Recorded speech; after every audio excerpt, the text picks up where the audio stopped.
बिस्मिल्लाहिर्रहमानिर्रहीम। प्रोग्राम सदाए कश्मीर देखने और सुनने वालों की खिदमत में अस्सलाम वालेकुम वरहमतुल्लाहि वबरकातुहू।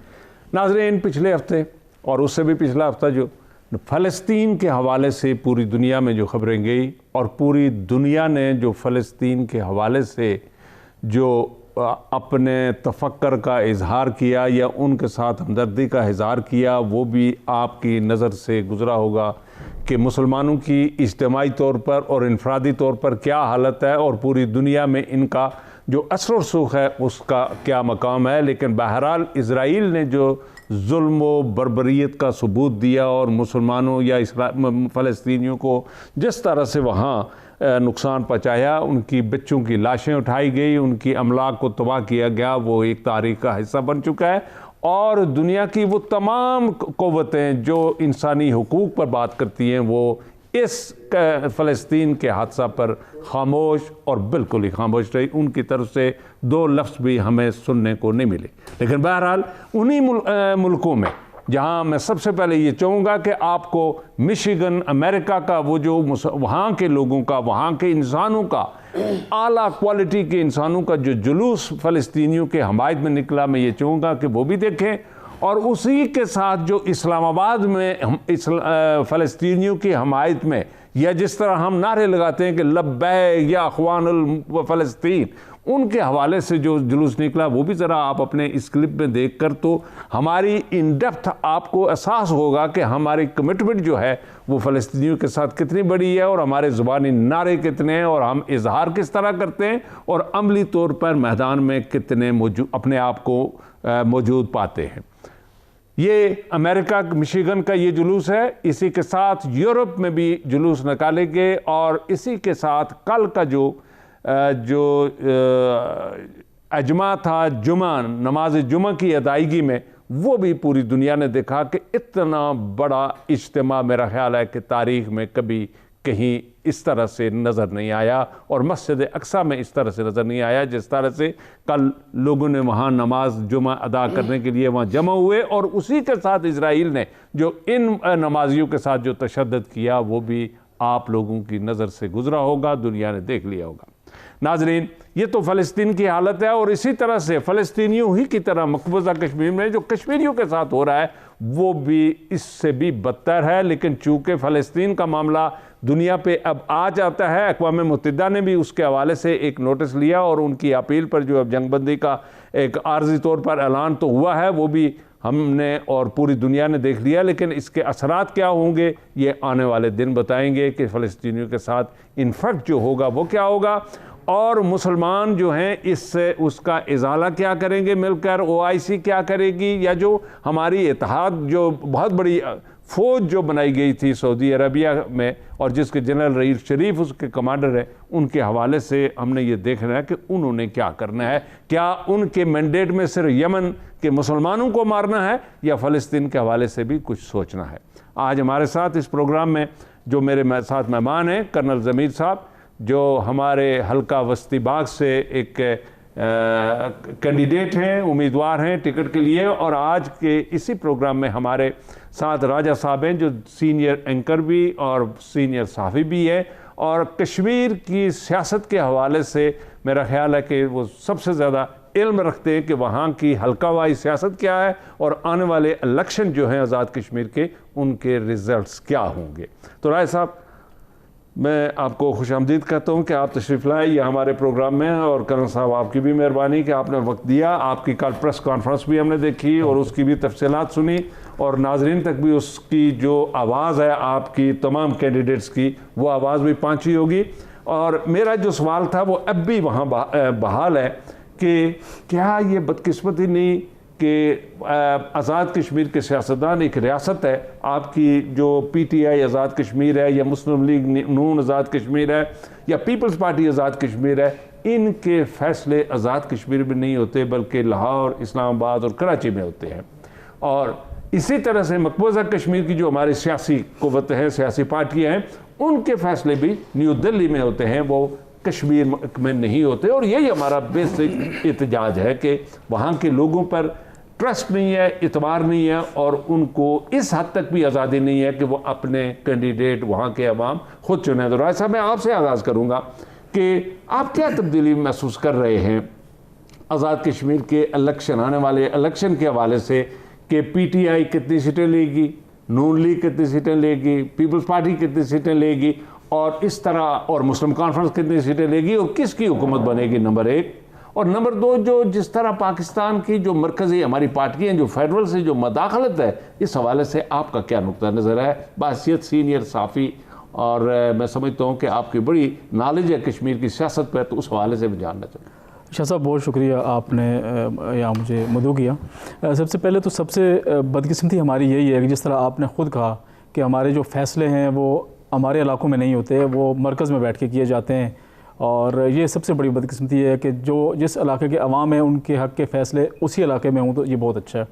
मरकज़ जो फ़ैसले होते हैं, आपको पता है वो फिर कहाँ से मैनिपुलेट होते हैं, किस तरह किए जाते हैं। इमरान खान साहब ने फरमाया भी था अपनी इब्तदाई उन्होंने जब तकरीर फरमाई थी कि जी कश्मीर के फ़ैसले कश्मीर में हुआ करें, लेकिन ऐसा अभी तक नज़र नहीं आ रहा है। हमारे यहाँ बदकिस्मती ये भी है कि जो रुख चेंज होता है वो हवाओं के साथ होता है। जिस तरफ की हवा चलती है और रुख भी उसी तरफ चेंज हो जाता है। आपके सामने एक वाज़ेह मिसाल है GB की। GB इलेक्शन में मरकज़ में PTI थी तो वहाँ पे PTI आ गई। इस तरह पाकिस्तान में भी ये सूरत हाल है। अगर यहाँ पे नून लीग की हुकूमत होती है तो आज़ाद कश्मीर में नून लीग की हुकूमत आ जाती है। पीपल्स पार्टी की हुकूमत होती है मरकज़ में तो आज़ाद कश्मीर में पीपल्स पार्टी की हुकूमत आ जाती है। तो बज़ाहिर कश्मीर में इलेक्शन का बिगल बजने वाला है और बहुत जल्द कश्मीर में जो 5 साल नून लीग की हुकूमत ने पूरे किए हैं उसके बाद इलेक्शन होने वाले हैं। मरकज़ में अभी ये है कि PTI की हुकूमत है और क्या साराइयाँ यही की जा रही हैं और लग भी यही रहा है कि आज़ाद कश्मीर में भी PTI की हुकूमत बनेगी, क्योंकि मरकज़ में PTI है तो आज़ाद कश्मीर में PTI है। मुफादात की जंग है। थोड़ी सी कि पाकिस्तान में PTI की जो कारकर्दगी है उसकी बुनियाद पर क्या वहाँ कोई असर नहीं पड़ेगा? देखें, कारकर्दगी के ऊपर अगर असर पड़ता तो फिर GB में पड़ना चाहिए था। PTI की गवर्नमेंट को अभी 2 साल हुए थे, GB इलेक्शन हुए अभी 6 माह पहले, और GB में PTI की गवर्नमेंट कैसे आ गई? फिर कारकर्दगी अगर PTI की देखी जाए पाकिस्तान में जो मईशत का बेड़ा गर्क हुआ है वो सबके सामने कि माशी सूरत हाल क्या है और किस तरह पाकिस्तान की GDP अभी कल मैं देख रहा था कह रहे थे GDP में ग्रोथ कर रही है, लेकिन ऐसी सूरत हाल सिर्फ बयानबाजी की हद तक है। बज़ाहिर ज़मीनी हक़ाइक़ तो इसके बरक्स हैं।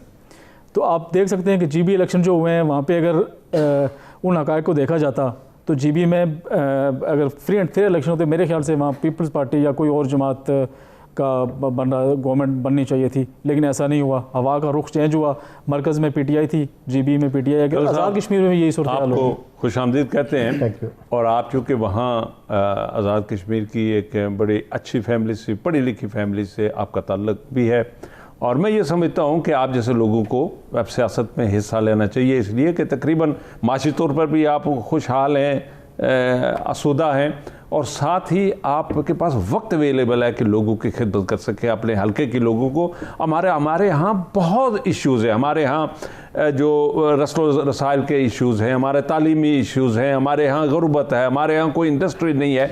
तो मैं सबसे पहले, चूँकि आप एक कैंडिडेट हैं और बड़े मजबूत कैंडिडेट हैं वहाँ के, और आप पहले मशीर भी रह चुके हैं एक पीपल्स पार्टी की हुकूमत में, मुझे ये बताएं, आप अपना, अगर आपको टिकट मिल गया और आप अपने इलेक्शन जीत कर असेंबली में पहुंच गए, आपका सबसे बड़ा पहला हदफ क्या होगा? शाह साहब, उससे पहले जो आपने राय साहब से क्वेश्चन किया था जी कि आज़ाद कश्मीर के फैसले पाकिस्तान में क्यों होते हैं, तो मैं उस पर थोड़ी सी रोशनी डालना चाहता हूँ। कायद-ए-आज़म मोहम्मद अली जिन्ना ने ये फरमाया था कि जो रोल बर सग़ीर में मुस्लिम लीग का है, कश्मीर में वही रोल जो है मुस्लिम कॉन्फ्रेंस का होगा। और कायद-ए-आज़म मोहम्मद अली जिन्ना ने कोई कश्मीर में मुस्लिम लीग की कोई शाख या कहीं उनका ऑफिस नहीं ओपन किया। तो जब आज़ाद कश्मीर की हुकूमत बनी तो एक ही हमारी पार्टी थी, मुस्लिम कॉन्फ्रेंस।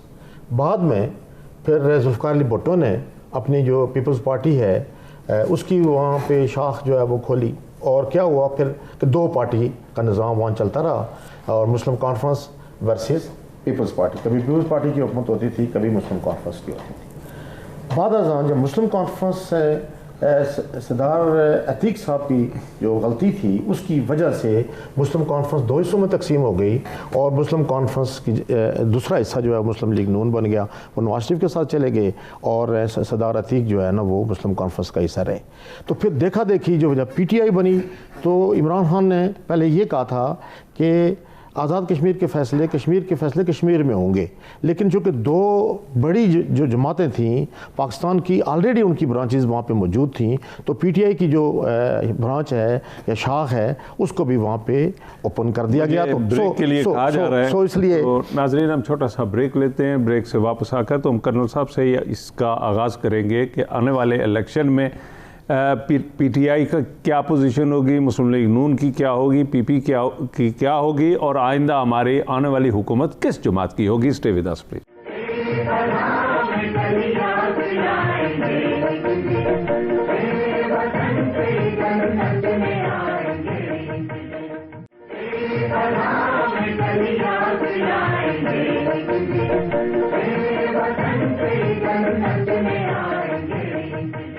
वेलकम बैक नाज़रीन। तो जी कर्नल साहब, इन ब्रीफ आपके यहाँ क्या आपको टिकट मिल जाए तो आप असेंबली में जाकर क्या करेंगे? पहली बात ये मेरा क्वेश्चन कि वहाँ असेंबली में इमरान को जो पेंशन मिल रही है क्या वो हक रखते हैं कि वो पेंशन लें?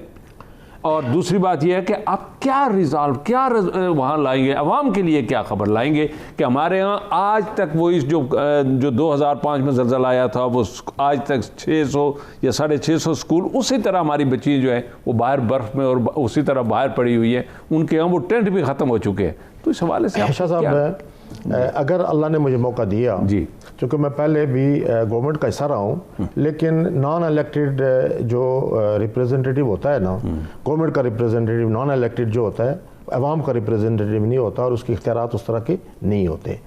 अल्लाह ने अगर मुझे मौका दिया तो मैंने अपना रोड मैप बनाया हुआ है। सबसे पहला जो मैं काम करूँगा वो ये करूँगा कि बाग में मैंने एक कैडेट कॉलेज बनवाना है। और कैसा कैडेट कॉलेज? जो मुजफ्फराबाद में है जिस तरह का, और जिस तरह का पलंदरी में है, जिस तरह के सराय आलमगीर में है और जिस तरह हसन अब्दाल में है। चूँकि हमारे जो बच्चे हैं, कश्मीर के जो बच्चे हैं, बहुत ही इंटेलिजेंट और हुनर बच्चे हैं, तो उनके लिए हमारा जब तक बेस, उनका एजुकेशनल बेस अच्छा नहीं होगा वो अपनी ज़िंदगी में उस तरह प्रोग्रेस नहीं कर सकते। और कैडेट कॉलेज पलंदरी और मुजफ्फराबाद की परफॉर्मेंस इज़ वेरी गुड। और अभी आपने देखा होगा आर्मी में, सिविल सर्विसेज में, हर जगह पे हमारे बच्चे जो आने जा रहे हैं। तो पहला मेरा ये है प्रोग्राम कि मैं इंशाल्लाह कैडेट कॉलेज में बनवाऊंगा। अगर आज़ाद कश्मीर के रिसोर्सेज नहीं होंगे तो मैं पाकिस्तान से ये रिसोर्सेज लेके तो मैं बाग में कैडेट कॉलेज बनवाऊंगा। दूसरा मेरा प्लान ये है कि मैं कोचिंग सेंटर कायम करूंगा, जिसका मुझे बड़ी मैं कोचिंग अभी भी करता हूं। अभी भी आर्मी के लिए, सर्विसेज के लिए मैं बच्चों की कोचिंग करता हूं। इवन CSS के लिए, PSC के लिए मैं बच्चों की कोचिंग करता हूं, लेकिन कोई उस तरह रेगुलर कोई मेरे पास अदारा उस तरह का नहीं है। लेकिन जब मैं गवर्नमेंट में जाऊंगा तो मैं इंशाल्लाह बाग में एक कोचिंग सेंटर खोलूंगा जिसकी मैं खुद जो है ना लोगों की कोचिंग करूंगा। और मेरे जहन में यह है कि 100 बच्चा जो है ना हर साल जो है ना अच्छी सर्विस में। राज साहब, आपसे आपका चूँकि बड़ा इन डेप्थ नॉलेज है आज़ाद कश्मीर जो तामीर और तरक्की हुई है, और इस वक्त जो मुस्लिम लीग नून ने जो उनका दावा है प्राइम मिनिस्टर का कि 86 बिलियन रुपीज़ मैंने खर्च किए आज़ाद कश्मीर की तामीर और तरक्की में, उस हवाले से आप क्या देख रहे हैं कि हमारे यहाँ क्या तामीर और तरक्की, वाकई लोगों को साफ़ पानी मिला है, सड़कों की हालत बेहतर है, टूरिज़म में कोई डेवलपमेंट हुई है, हाइड्रो डेवलपमेंट में कोई हुआ, यानी वहाँ कोई एक मीनिंगफुल विजिबल कोई प्रोजेक्ट बड़ा लॉन्च हुआ है और कोई लोग मुस्तफ़िद हुए हैं? जी शाह साहब, ये सारी बातें नून लीग की जो उन्होंने कहा है ये सिर्फ फाइलों की हद तक हैं। मैं भी उसी खित्ते से तलक रखता हूँ। ज़मीन पे तो कुछ नज़र नहीं आ रहा है। आप रोड्स की हालत देखें, इंतहाई इंफ्रास्ट्रक्चर ख़राब है। मेन रोड्स को छोड़ के जो बाकी रोड्स हैं, लिंक रोड्स हैं, जो दीगर लोगों की जो बेसिक नीड्स हैं, जिस तरह कर्नल साहब ने भी कहा कि कैडेट कॉलेज बनाएंगे, सबसे पहले तो लोगों की बेसिक नीड को देखा जाए कि क्या इस बंदे को पानी जो साफ़ पानी है पीने का वो मिल रहा है, क्या इसको खाने के लिए 2 वक्त की रोटी मुयस्सर है, क्या इसके घर में एक बल्ब लगा हुआ है, एक टूटी पानी की वो लगी हुई है, अपने घर तक ये बंदा किस तरह पहुंच सकता है, ये अपने पहाड़ की चोटी पे एक राशन लेके जाएगा तो कैसे जाएगा। ये बेसिक नीड्स हैं, सबसे पहले हमें इनके ऊपर तवज्जो देनी होगी। जो बुनियादी ज़रूरियात हैं लोगों की, जो बुनियादी ज़रूरत रख के सामने रखते हुए एक बंदा अपनी ज़िंदगी गुजार सकता है, तो ये चीज़ें बुनियादी। एक ज़िमन सवाल इससे में कि हमारे यहाँ, मैं हमेशा अपने प्रोग्राम में ये कहता हूँ कि आज़ाद कश्मीर अगर कोई हुकूमत होती या कोई बंदा जो अवामी फलाह व बहबूद का वाकई दिलचस्पी रखता है, तो मिनरल प्रोजेक्ट्स जो हैं, मिनरल जो बॉटलिंग का जो सबसे बड़ा प्रोजेक्ट है वो आज़ाद कश्मीर में लगता है, क्योंकि नेचुरल रिसोर्सेज मिनरल वाटर के हमारे पास वो है। हमारा मिनरल वाटर जो है वो मंगला डैम में डंप अप हो रहा है, वहाँ जा रहा है, और नाला लेई से जहाँ से जो पानी एक्सट्रैक्ट करके बोतलों में पैक होता है वो बाग, रावलाकोट, मीरपुर, कोटली उन शहरों में बिक रहा है, और बल्क क्वांटिटी में हमारे लोग जो मिनरल वाटर यूज़ करते हैं वो पी रहे हैं। इस हवाले से आपका क्या? देखें, यही बदकिस्मती है कि कोई पॉलिसी नहीं है, गवर्नमेंट के पास कोई नॉलेज नहीं है, उनके पास कोई ऐसा बंदा नहीं है जो उनको बता सके कि भाई आप इस तरफ तवज्जो दें।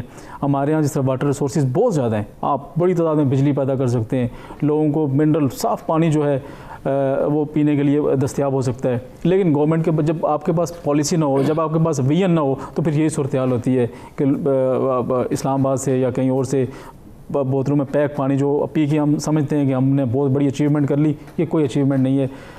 आप मुजफ्फराबाद में जितने भी ज़िले हैं हमारे आज़ाद कश्मीर के, वहाँ अगर आप जाएँ, पानी के बहुत ज़्यादा रिसोर्सेज हैं, और सबसे बड़ी बात यह है कि जो लोगों को आप पानी की जो तंगी है वहाँ पे, वो आपको पता है कि किस तरह जब बारिशें कम हो जाती हैं लोगों को पानी की मुश्किलात हो जाती हैं। इसके ऊपर गवर्नमेंट को तवज्जो देनी चाहिए, और लोगों को साफ़ पानी पीने के साथ साथ आप रोड इंफ्रास्ट्रक्चर अपनी ठीक करें, आप अपना एक विजन रखें। कर्नल साहब, हमने इंडस्ट्री एक विजन होता है किसी का कि जी हमारे यहाँ, इसलिए कि जब तक आपके यहाँ इंडस्ट्री एम्प्लॉयमेंट नहीं होगी, आप कब तक लोगों को महकमा तालीम में भर्ती करते रहेंगे, हुकूमत चपड़ासी उनको लेती रहेगी, या जो गवर्नमेंट के महकमे वहाँ एम्प्लॉयमेंट का। और इस वक्त आपकी लीडरशिप जो है वो उसी बेसिस पर चलती है कि हर आदमी इस लालच में होता है कि मेरे बेटे को ये वहाँ नौकर, सरकार की नौकरी दिलवा देंगे वगैरह वगैरह। इंडस्ट्री के हवाले से आपका क्या विजन है?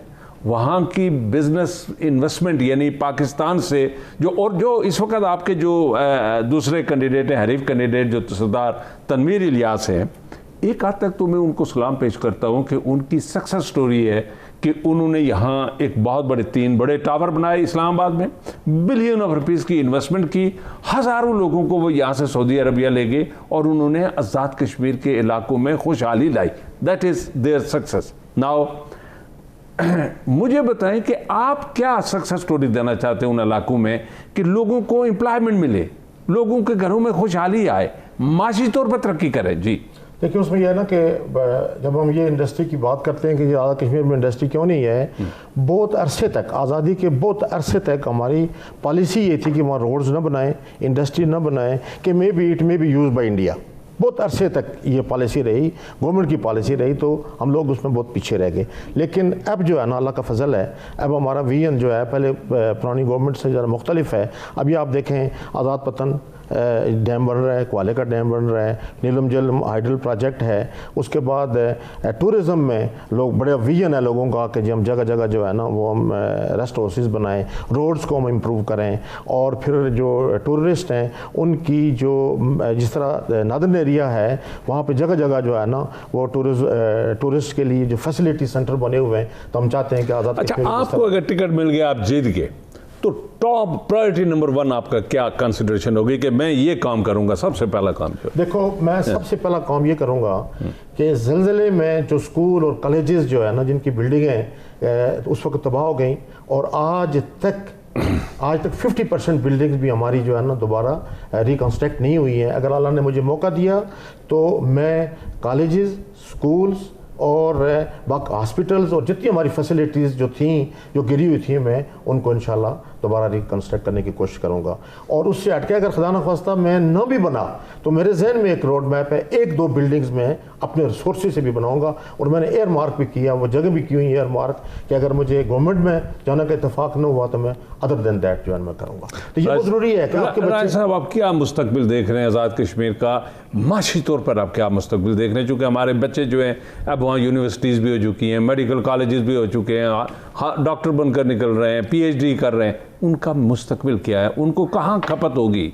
क्या देख रहे हैं आप? पढ़े लिखे इंसान हैं, नौजवान भी हैं। जैसा सबसे पहले तो एक तो मैं आपसे ये बात शेयर करूंगा कि हमारे यहाँ सेहत का बड़ा जो है ना पोटेंशियल है। अगर सेहत के ऊपर गवर्नमेंट तवज्जो दे तो बहुत कुछ जो है ना वहाँ पे लोगों को जॉब्स के मौके मिल सकते हैं। आप वहाँ पे सड़कों का जाल बिछाएं, रिजॉर्ट्स बनाएं, लोगों को बहुत सारी जॉब्स मिलेंगी वहाँ पे। लेकिन वही बात है कि अफसोस की बात है गवर्नमेंट इस तरफ बिल्कुल तवज्जो नहीं दे रही है। यूएई क्या है, मतलब नेचुरल रिसोर्सेज के अलावा सबसे बड़ा जो वहाँ उनके जो ज़र मुबादला उनको मिल रहा है वो सिर्फ और सिर्फ सेहत से मिलता है। तो अगर सेहत के ऊपर हमारी गवर्नमेंट तवज्जो दे तो हमारे पास अल्लाह ताला ने एक ऐसी जगह हमें दी है कि अगर सेहत के ऊपर हम तवज्जो दें तो बहुत कुछ हम कमा सकते हैं। और गवर्नमेंट के बहुत सारे जो, जिस तरह आपने इंडस्ट्री का जिक्र किया कि इंडस्ट्रीज़ नहीं लगी हैं, हमारे लोग पीछे रह गए, लेकिन गवर्नमेंट सिर्फ और सिर्फ, अगर इंडस्ट्री भी नहीं लग सकती है, आप सेहत के ऊपर तवज्जो दें। आपके पास ऑलरेडी एक चीज़ है, आपने सिर्फ इंफ्रास्ट्रक्चर बनाना है उसके ऊपर तवज्जो दें। आपके जॉब्स के लाखों नौजवान आपके उनको जॉब्स मिल जाएंगी, आपको ज़र मुबादला मिल जाएगा, आपको इशू कोई नहीं होगा। जिस तरह इंडस्ट्रियल लगाने में मुख्तलिफ मुश्किलात का सामना करना पड़ता है। पहले कहा जा रहा था कि डबल टैक्सेशन का मसला है, उस वजह से लोग हिचकिचा रहे हैं, सरमाएदार वहाँ पे आ नहीं रहे। नाज़रीन, मुझे ब्रेक के लिए कहा जा रहा है, तो ब्रेक से वापस आकर हम कर्नल साहब से फिर वहीं से शुरू करेंगे और आज़ाद कश्मीर की जो लार्जर पिक्चर है इस वक्त कि नीलम में और इस वक्त मुजफ्फराबाद में, पुंछ में, मीरपुर में, इन डिवीजन में कितनी एक सीटें पीटीआई जीत सकेगी और ये हुकूमत बनाने के काबिल होंगे। Stay with us please.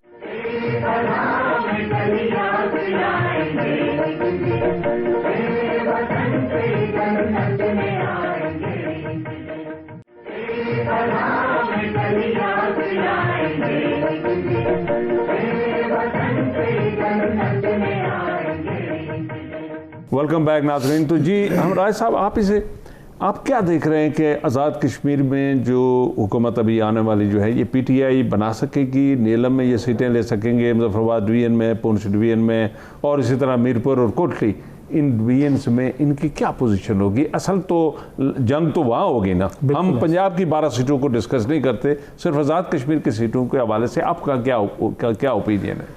देखिए, सबसे पहले तो ये है कि अभी जो सूरत हाल आहिस्ता आहिस्ता वाज़े होती जा रही है, उसमें अगर पीटीआई किसी जमात के साथ इत्तेहाद करके इलेक्शन लड़ती है तो फिर सूरत हाल मुख्तलिफ होगी। पहले तो बैरिस्टर सुल्तान महमूद साहब ने कह दिया था कि हम किसी जमात से कोई इत्तेहाद नहीं करेंगे, लेकिन अब फिर बीच में बातें आ रही हैं कि नहीं इत्तेहाद होगा। अब मे भी शायद मुस्लिम कॉन्फ्रेंस लाई हो इनकी, या कोई और जमात कोई भी हो सकती है, या JUI या जमात इस्लामी के साथ मे भी इनका कोई इत्तेहाद बन जाए। लेकिन फ़िलहाल जो सबसे बड़ी जमात का नाम लिया जा रहा है कि उनके साथ शायद इत्तेहाद हो, वो मुस्लिम कॉन्फ्रेंस का कहा जा रहा है। तो अगर मुस्लिम कॉन्फ्रेंस के साथ इनका इत्तेहाद होता है तो मेरे ख्याल से मेजॉरिटी में तो अगर पीटीआई सीटें ना भी निकाले, लेकिन इस पोजीशन में पीटीआई आ जाएगी कि आज़ाद कश्मीर में एक सेटअप बन जाए, पीटीआई का गवर्नमेंट बना सकती है। क्योंकि मैंने सबसे पहले आपको कहा था कि हमारे यहाँ जो रुख चेंज होता है वो हवाओं के साथ होता है, और लोग ये भी देखते हैं कि मरकज़ में कौन सी पार्टी है, मरकज़ में पीटीआई है, तो फिर लोग अपने मफादात देखते हैं कि यार हमें फ़ंड्स मिलेंगे, फ़लाँ चीज़ें।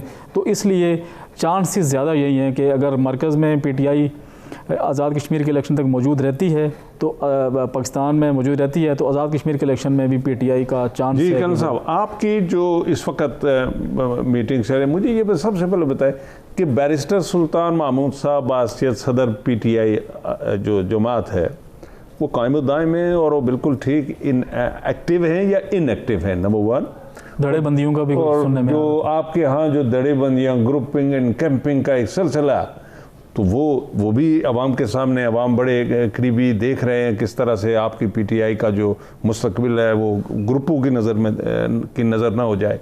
तो आप किस तरह देख रहे हैं कि पीटीआई कितनी सीटें ले लेगी? देखें शाह साहब, बात यह है ना जी, ये जो एक प्रोपेगेंडा है धड़ेबंदियों का, मैं बिल्कुल आपको फैक्ट्स बताऊंगा। जी बिल्कुल। Barrister Sultan Mahmud Chowdhury is the president, और जो अभी तनवीर इलियास ग्रुप आपको नज़र आ रहा है, तनवीर इलियास कल आया है, ठीक है, इसकी कोई उस तरह कहीं भी आप मुझे बताएं कि कोई ग्रुप नहीं है इसका। चंद एक बंदे बरादरी के अपने साथ इसने रखे, और वो भी उसकी बरादरी नहीं है, किसी और की बरादरी है। तो तनवीर इलियास के साथ अगर आप कहें 5% भी बहुत ज़्यादा मैं कह रहा हूँ, बाकी 95% लोग जो है ना वो हैं बैरिस्टर सुल्तान महमूद चौधरी के साथ। और फिर